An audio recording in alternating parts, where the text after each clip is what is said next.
Morning বন্ধুরা, সকাল সকাল উঠে যাওয়া হয়েছিল বাজারে।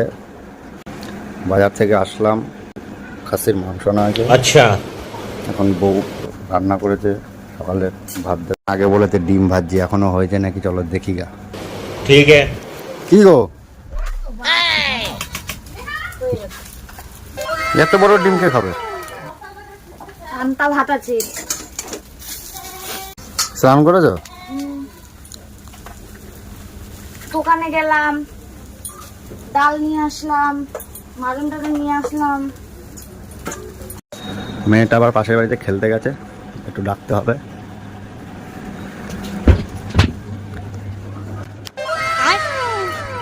মেয়েটা ভাত খেতে হবে তো। আমি তো যাচ্ছিলাম। তুমি যাচ্ছ টিফিন, ডাল, ঘি, আলু সেদ্ধ, ডিম ভাজা, তাই তো?